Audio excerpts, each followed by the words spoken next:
Hello everyone, kumusta po ang lahat? Ayan, isang mapagpalang araw po sa ating mga subscribers and mga viewers. At syempre, pinagpara din po tayo sa mga customer natin na talaga naman pong nandyan yung ang kanilang tiwala sa atin for so many years, diba, na inaalagaan natin ang so ngayon guys, ang aking model ay si Ma'am Citas Villalos. Ipapakita ko pa sa inyo sa video na to yung mga iba't ibang kulay na nagawa ko po sa buhok ni Ma'am Citas this year. Ayan, nakailang palit po ng hair color si Ma'am Citas. Ito po mga first quarter of the year. Ayan, nagpa kulay si Ma'am Citas ng ah, ash gray. Ayan, ash gray po. Pero yung buhok po niya ay nagawa ko na rin po last year, 2023. Kaya may kulay na po yung dulo. So humaba na po ng mga 4 inches. Ayan, kaya dahil gusto niya ay light color, so another bleach po ang gagawin natin. So nagbi-bleach po ulit ako, pero ang focus ko po ng bleach ay yung upper part. Yan lang po. Yan, 4 inches po yan halos. Yan lang po halos ang nilalagyan ko ng bleach. Kasi dati na nga pong na-bleach yung lower part. So ang focus ko po yung roots, yung rootings. Ayan. So nagbi-bleach pa muna tayo ngayon para ma-achieve ulit yung gusto ni ma'am na light color. Ayan guys, thank you for watching sa ating mga subscribers and viewers. Yan, salamat po. At sa mga hindi pa po nakapag-subscribe sa ating channel kay Ate Hilda, please subscribe naman po kayo para po syempre makatulong din po kayo sa mga small YouTuber na kagaya ko. And of course, ang ating pakay sa pag-upload ng mga video ay makapagbigay din ng konting knowledge sa mga beginner, ayan, or kung gusto nyo mag-DIY, yan, panoorin nyo lang po ang ating video. So, ito na po, na-bleach ko na po yung upper part. So, ayan, pumantay na po, humabol na po yung kulay ni ma'am sa previous na bleach ko na po. Ayan. So, ngayon dahil na-bleach ko na po, magkulay na po ako. Ayan. Ang kulay ni ma'am ay ash gray. Ayan. Dark ash gray po yan. Dark ash gray. Hinaluan ko din po yan ng metallic gray. Kaya ganyan po yung nakikita nyo na parang two colors. May metallic, ayan, at may dark ash gray. So, ayan na po ang outcome. Ayan, before and after. Okay, ayan po si Ma'am Citas. Isa po sa ating talaga namang simula na hawakan ko ang kanyang buhok ay hindi na po talaga siya nagpahawak sa iba. At ginupitan na rin po natin siya na parang semi-bob cut po. So, yan po yung hair po ni ma'am ay after mga a month ay magpipade naman po yan at magiging light na rin po ang kalalabasan yan. Mga light blonde, lightest blonde, ganyan. Kasi po, once na bleach na po ang ating hair, yung mga ash color, metallic ash po na yan ay wash out din po yan kalaunan. So, ang i-recommend ko po sa inyo na shampoo pag ganito ang inyong color ay purple shampoo para po mapanatili nyo yung smoothness ng hair and then yung color din po niya hindi nag-orange. Ayan, kasi po pag nag-bleach tayo, nag-ash gray at ang ginamit natin shampoo ay mga regular shampoo or nabibili over the counter, nagpipade po yung kulay at nag-orange po.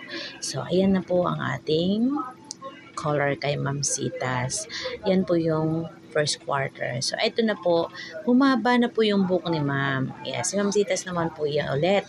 Humaba na po after 5 months, bumalik si ma'am. Ayan. So, ito na po, nag-bleach na naman po ako. Ayan. Kasi yan po yung tumubo na. Ayan. Yung nilagyan ko ng bleach yan, sa taas na yun na may bleach, yun po yung tumubo na. So, para pumantay na naman po ulit siya sa dati kong ginawa, ay nag-bleach po ulit ako. Pero yung bagong tubo po ulit. So, pag nag-lift na po yung kulay niya, ibababa na po natin yung bleach. Yan, naibaba ko na po yung bleach para talagang magpantay ulit yung kulay. At this time po ay same pa rin halos yung gusto ni ma'am, metallic ash gray. Ayan, so same pa rin po pero nag-bleach po ulit tayo. So ito mga buwang ng June po ito. So, first quarter siya nagpagawa, mga siguro January, then ngayon po ay June. So, ayan na naman po yung naging kulay ni ma'am. Almost the same dun sa nakaraan. O, di ba po? Ayan na. Same pa rin po yan na tao, si Ma'am Citas Villalos. Ayan. O, di ba po? Ang kagandahan po niyan, pag may nag-aalaga po sa hair natin or sa hair niyo po ay naiiwasan po na masira ang buhok niyo kasi alam na po ng inyong hairdresser or kagaya ko, alam ko na yung previous na nagawa ko kay ma'am. So, alam ko kung ano yung dapat ilagay, anong dapat gawin. So, may recommend ko po sa inyo, sa ating mga viewers and subscriber na kung may maganda pong humawak sa hair nyo ay mag-maintain na lang po kayo dun sa inyong hairdresser para po naaalagaan po yung inyong buhok. Maganda po kasi may nag-aalaga ng ating buhok, di ba po? So ayan na po, bali pangalawang color po yan ni Ma'am Villalos, Ma'am Citas, this year 2024. Ayan. O di ba? Ayan po. Yan, yung una kong gupit ko po sa kanya ay medyo maikli, semi-bobcat. And this time, hindi po muna nagpagupit si ma'am kasi gusto ni ma'am na pahaba-habain muna. Ayan. So, ayan guys, ito po after mga 1 month, eto na po yung kulay ni ma'am. Sabi ko po sa inyo, after a month, nag-iiba ang kulay. Pero ito pa rin po yung ikinulay ko sa kanya last June. At ngayon po ay July, nagpa-makeup si ma'am. Yan pa rin po yung kulay ko sa kanya nung June. Ayan, nag-fade na po yung metallic gray niya. So, ang naging kulay ni ma'am ay light ash blend. Ayan. So, ngayon po, nagpa-retouch na naman si ma'am. Yan. Same pa rin po itong tao na to. Si Ma'am Citas pa rin po. Humaba na naman po ang buhok niya. Kaya ayan, lumabas na naman po ang sumpa, ang mga gray hair or mga puting buhok ni ma'am.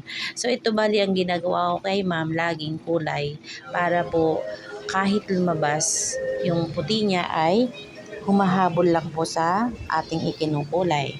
Ayan, so inuna ko lang po yung roots. Yan, nag-routings lang po ako. Nagro-routings lang po ako ngayon. At ang kulay ko po ngayon kay ma'am ay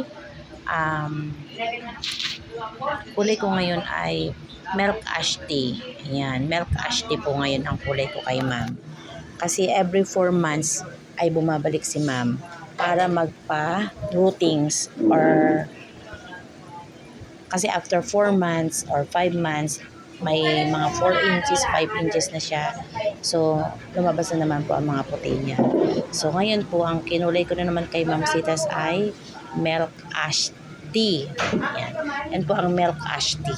So, ayan nga po, kahit lumabas na po yung puti niya, hindi po siya masyadong halata kasi nagbi-blend lang po siya sa kulay niya na light. So, ayan po, kung marami na po kayong puti, 99% na po yung gray hair nyo na tumutubo, ayan po ang may recommend ko sa inyong kulay. Mga light colors, yan. Ash gray, yan. Metallic ash gray, ash blonde, yan. Kasi ito nga ngayon ay milk ash tea. Ito po yung mga trending ngayon na kulay, milk ash tea. So, nakita na naman po, kahit po every time na pumupunta si ma'am ay nagbi-bleach ako, hindi po nadadamage, hindi na kikinky yung hair ni ma'am kasi po every time na magre-retouch ako ay ang binibleach ko lang naman po talaga ay yung mga regrowth, di ba? Pag nag-develop na yung regrowth na binbleach ko, so susupply ko lang po yun pababa. Ganun po. Hindi ko na po talaga nilalagyan yung previous na bleach ko. At the same time, hindi po nagtatapos sa ganun. Kailangan po yung ating bleach na ginagamit ay may inihahalo tayong magandang treatment. Ngayon, kung gusto niyo pong malaman, mag-PM, mag-comment lang po kayo sa baba kung ano yung ginagamit ko. So, ngayon po ay November. Eto na naman po si ma'am. Siyempre, hanggang December na to ay nagpa-retouch ng si ma'am ng kulay, pati gupit, nagbabago si ma'am. At ngayon po ay hindi po ako nagkulay kasi kunti lang po yung regrowth ni ma'am kasi nga yung last time ko ay mga September siguro yun. So, konti pa lang yung white hair ni ma'am. So, ang ginawa ko kay Ma'am Citas ngayon ay naggupit lang po ako. Ayan, semi-bob cut. And then, semi ribbon kay may or care band po ginawa ko, care band. So tingnan niyo po kahit nakailang bleach ako, hindi po nadurog or nasira ang buhok ni ma'am kahit nag-care band kami. So ayan guys, sana po nagustuhan niyo ang ating video for today. Thank you sa ating mga subscribers. God bless to all and enjoy life. See you next time. God bless. Yan, please subscribe to Ate Hilda's channel, like and share. Thank you!